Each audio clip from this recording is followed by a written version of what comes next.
श्री राम अपने प्रजा का सीता के प्रति मत जानकर बहुत दुखी और विचलित हो जाते हैं। पूजा करने बैठते हैं, लेकिन उनका मन पूजा में भी नहीं लगता। वे इतना बेचैन रहते हैं कि उनके चेहरे की मुस्कान भी गायब हो जाती है। भगवान श्री राम अपने कुल गुरु वशिष्ठ के आश्रम पहुंचते हैं। गुरुदेव, महाराज श्री रामचंद्र जी दर्शनों के लिए पधारे हैं, उन्हें आदर से यहीं ले आओ। प्रणाम गुरुदेव। कीर्तिमान भव, आपका स्वागत है राजन। आसन ग्रहण कीजिए। राजमहल में सब कुशल तो है ना?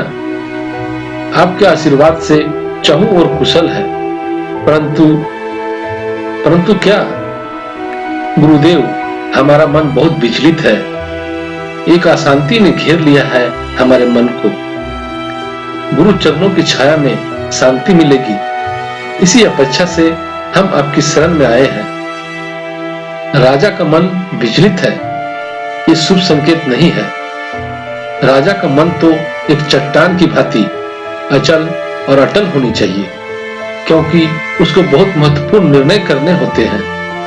राजा के निर्णय पर धरती के लाखों प्राणियों का सुख दुख निर्भर होता है। इसलिए आवश्यक है राजा का चित्त स्थिर और शांत रहे। मन के विचलित होने का एक ही कारण होता है, मोह। किसी वस्तु से, किसी प्राणी से, अपने सुख अथवा अपने जीवन से ही अधिक मोह हो जाने से चित्त में स्थिरता नहीं रहती। भय रहता है कि वो प्यारी वस्तु, वो प्राणी, वो सुख कहीं खो ना जाए। कुछ खो जाने के भय से ही मन विचलित होता है। इसलिए राजा को किसी से भी मोह नहीं रखना चाहिए, तभी तो वो अपने कर्तव्य और न्याय के पथ पर दृढ़ रह सकता है।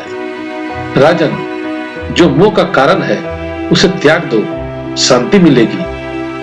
आप नहीं जानते आप क्या त्यागने को कह रहे हैं। ये मैं नहीं जानता महाराज।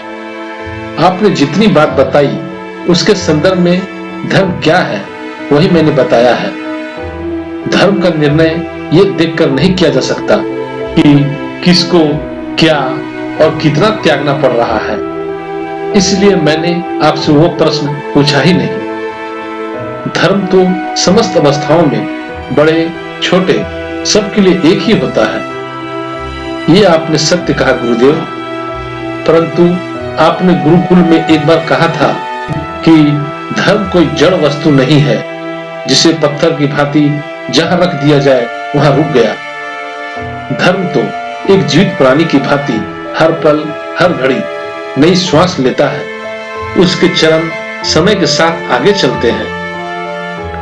उस युक्ति से तो किसी विशेष परिस्थिति में एक मानव का क्या कर्तव्य है, क्या धर्म है, उसे क्या त्यागना चाहिए, क्या रखना चाहिए, इसका ठीक निर्णय तो उसकी अपनी आत्मा ही कर सकती है।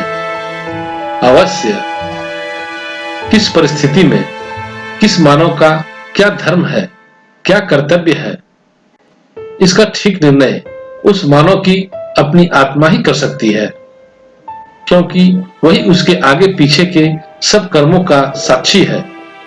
आत्मा ही सबसे बड़ा गुरु है। इसलिए जो अपनी अंतरात्मा कहे वही धर्म है। मार्गदर्शन के लिए धन्यवाद गुरुदेव।